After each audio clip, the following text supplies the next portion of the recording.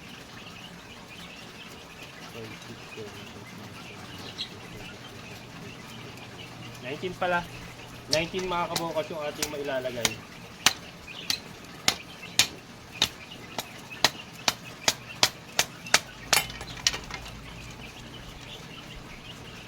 Balik lang naman yung kailangan natin. Para may gagapangan lang sila pataas. Papunta sa balag.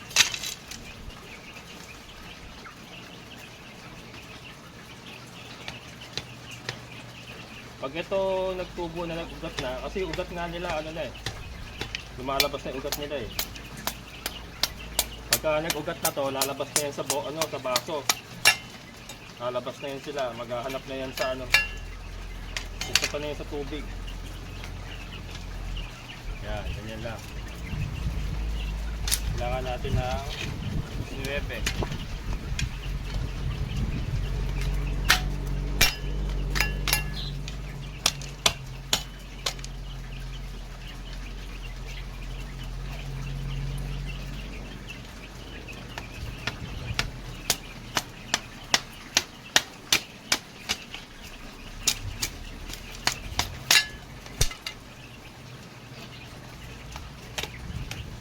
Grabe init kayo mga kabokals. Kaya ako hindi na ako nakikilos pag ano, yung kapananghalian namin. Pahinga muna. Babandat ako niya ngayon alas 4 o alas 5 yan. Sobra init. Lalo na dito sa Rafael, napakainit. Tapos sa gabi malamig. Lalo sa padaling araw, lamig. Kaya ano eh, yung sipon ubo talaga. Medyo uso ngayon ng sipon ubo dito ngayon. 1, 2,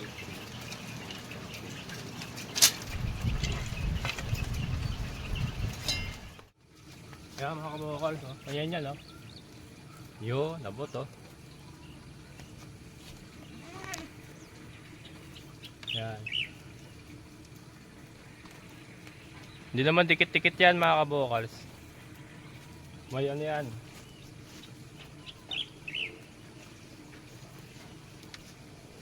Kita niyo ugat, ayan, oh.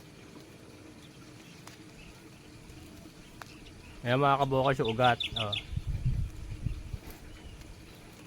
Yan yung puti, ayan yung ugat, oh. So yan, lalabas yan doon sa hiniwa, 'di ba hiniwa-hiwa natin tong cup na to. Lalabas yan diyan, tapos saka siya pupunta doon sa tubig ng ating aquaponics para makasipsip siya ng nutrients. Ayan. So ito, tutusukan lang natin dito. Iwasan natin yung ugat. Ayun. Lalaglag pa. Ayan. Mutik pa malaglag.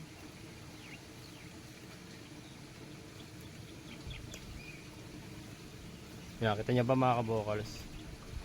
Yan, ganyan siya. Tapos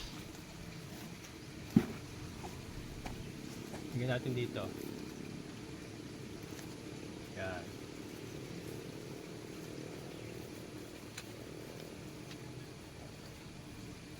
Yan. Mamaya papakita ko sa inyo. Ano naman yan? May interbay, ano, may agwat sila.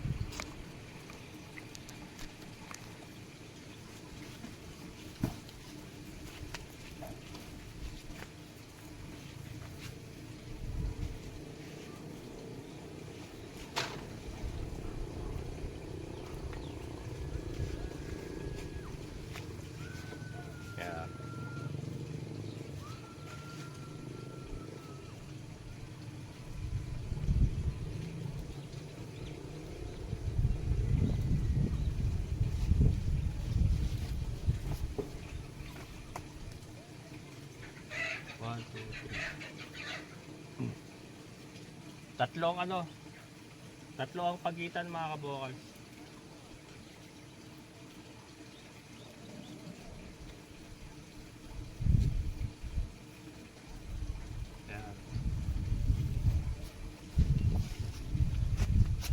Tatlo kada patola.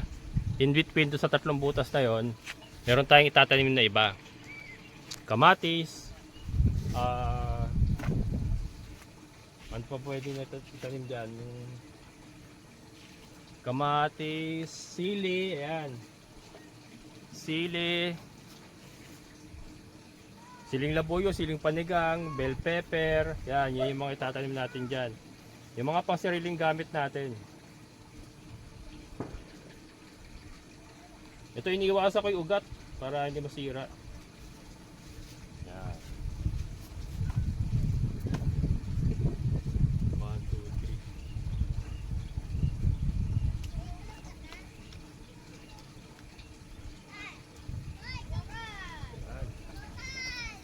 3. Hoy, wala pa. Wala pang itlog. Yung mga bata nangihingi na itlog. Eh wala lang itlog. Ayan mga kabukas. Ayan. Ganda, oh. Yan. So ganyan yan, oh. Tutusok natin ganyan. Sa gilid. Sa gilid para hindi tamaan yung ugat. Yan. Oh. Tapos 1, 2, 3. Ito. Tayo.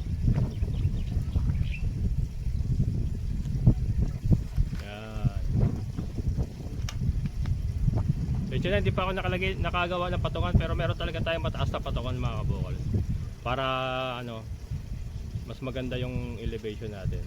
Pero ganyan muna, bangko lang muna ang ating patungan sa ngayon. Ayan. Yan siya. Tapos 1, 2, 3. Yan, dun tayo.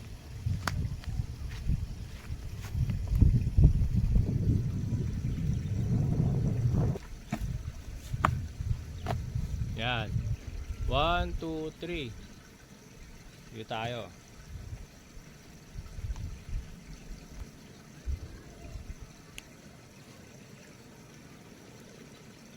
Yan, sa mga bago sa channel ko, hindi po lupa ito. Ito po ay kusot ng coco lumber na may ipot na manok, yung binulok natin.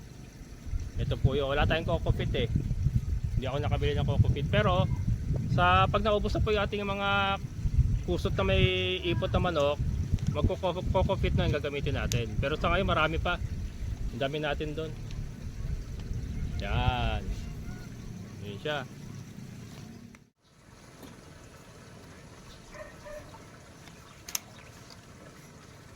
Yan. 1, 2, 3. Dito tayo.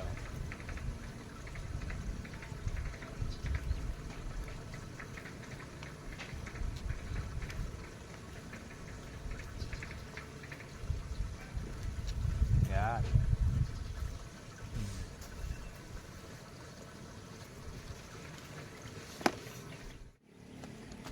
Yan mga kabokals.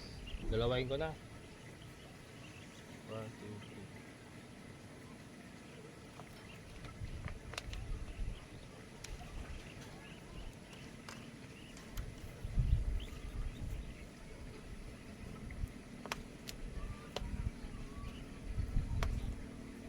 Yan.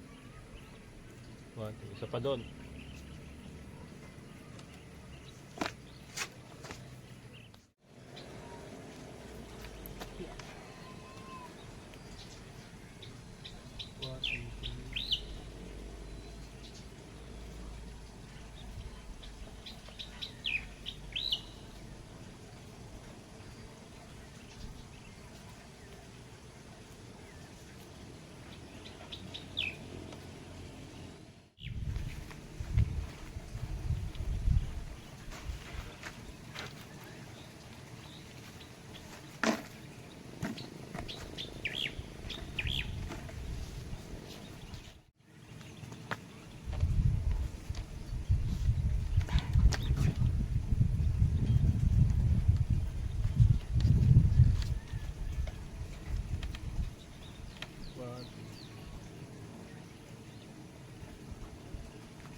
I-compress natin dito sa mataas mga kabokals.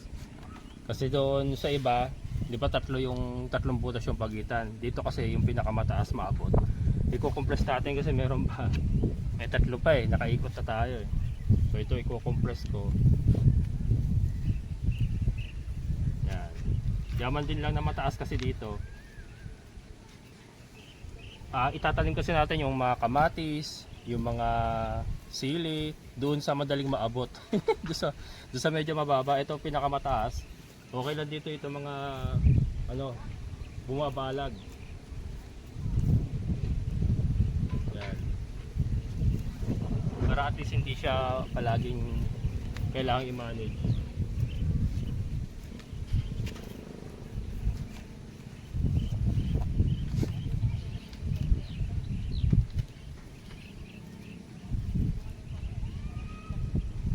Yan mga kabokals. So ito na nga. So dito sa ato kasi doon sa bandaron mababa 'yun eh. Mga kambing natin oh. Yan po ang dahilan mga kabukas kung ba't mataas. Hindi sa mga bago sa channel ko ba't nagtataka kayo. Ang taas naman ng aquaponics mo. Kasi ayan po. Yan po ang dahilan. Yung baba kasi naka-allocate pa rin po sa ating mga kambing na sugaan nila. Kaya nakataas po itong ating aquaponics. So doon medyo mababa. Upuan lang ang tungtungan. Abot na. Kaya doon tayo magtatanim ng mga kamatis, sili, saka yung iba pa. Pero dito yung mga bumabalag. Dito ko kinompress. Ayan kasi meron pa palang ano. Meron pang natirang tatlo. So dito ko na ito dikit.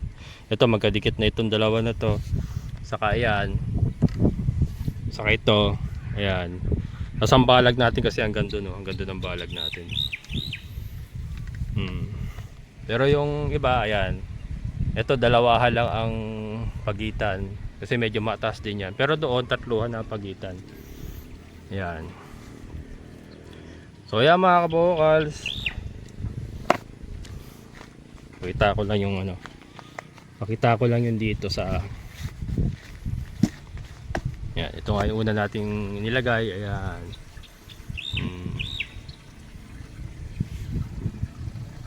Tapos ito. Yan. Yan, wala nang dilig-dilig yan mga kabukals. Matik na yan. Sisip-sip na ng tubig yan galing sa ating aquaponics. So wala nang dilig-dilig. So yun po yung isang maganda sa aquaponics. Wala nang dilig-dilig yan. Ayan.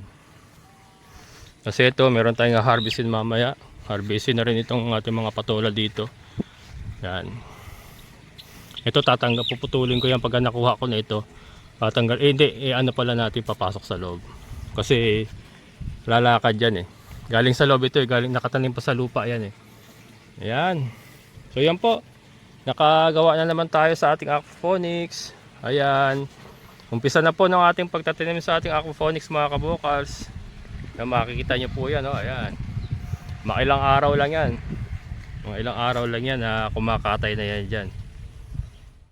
Ayan, tapos na naman ang ating araw. At ito, naitanim na natin ating patola sa, dito nga sa ating aquaponics system. So sabay-sabay po nating subaybayan mga kabukals. Kung magiging successful ba itong ating mga pinaggagawa dito. Ayan, so bago tayo magtapos, shoutout po muna kay Sir Darwin Agaton from Gumaca, Quezon.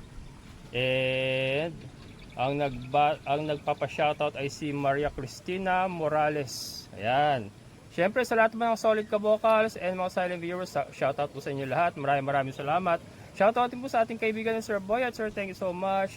Ayan mga kabukals, hanggang dito na lang. So bukas panibago na naman and tignan natin kung ano, kung gaano ba sila kabilis lumaki. Yan, so maraming salamat. So muli ito yung Kabukals Farmer, nagsasabing sabay-sabay tayong mangarap, magsikap at kumilos, siguradong ulad ang ating amazing na buhay. Bye-bye!